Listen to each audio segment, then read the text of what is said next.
And so this is why we're currently seeing the implementation of Marxist ideologies through politicians and protesters, through these liberation movements who pretend to be about equity, equality, human dignity, human suffering, human flourishing, and the betterment of jobs and housing and food and Medicare, but in fact really are just about one idea and one idea only. When it comes to Marxism, they like the idea of the centralization of private property into the hands of the state. And instead of the state dissolving away because, everything can be harmonized, they simply remain in power indefinitely, legally, and unimpeachably. In the Communist Manifesto, Karl Marx on page 25 and 26, in Revolutionizing the Mode of Production proposes 1. Abolition of property in land and application of all rents of land to public purpose. 2. A heavier, progressive graduated income tax. 3. Abolition of all rights of inheritance. 4. Confiscation of property of all immigrants and rebels. 5. Centralization of credit in the hands of the state by means of a national bank with state capital as an exclusive monopoly. 6. Centralization of the means of communication and transport in the hands of the state. On page 34 in his Confessions of Faith, question 3 says, how do you wish to achieve this aim? The answer provided is by the elimination of private property and its replacement by community property, or simply stated, eminent domain.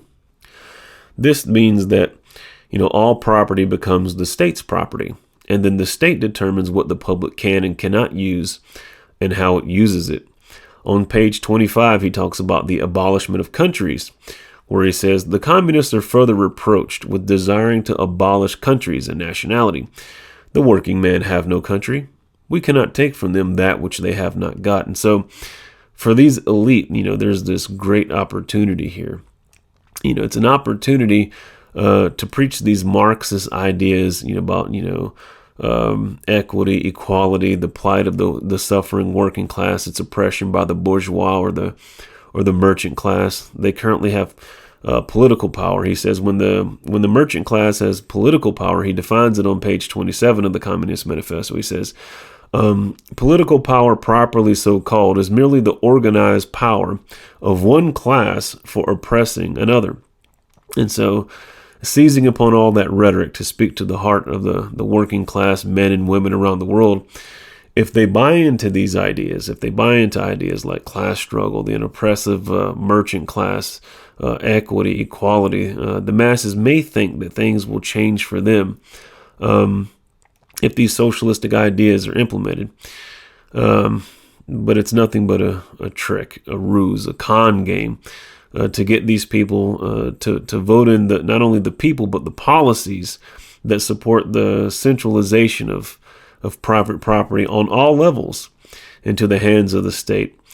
And in this way, according to Jan Kozak, Marx, Trotsky, and others, socialism is then implemented legally and peaceably in the name of the nation. Stay up to date with everything Iconic by following us on all of our social media. Don't forget to subscribe to the channel and like our videos. Due to monetization restrictions, you can support us by going to patreon.com/theIconicPodcast and make a monthly pledge.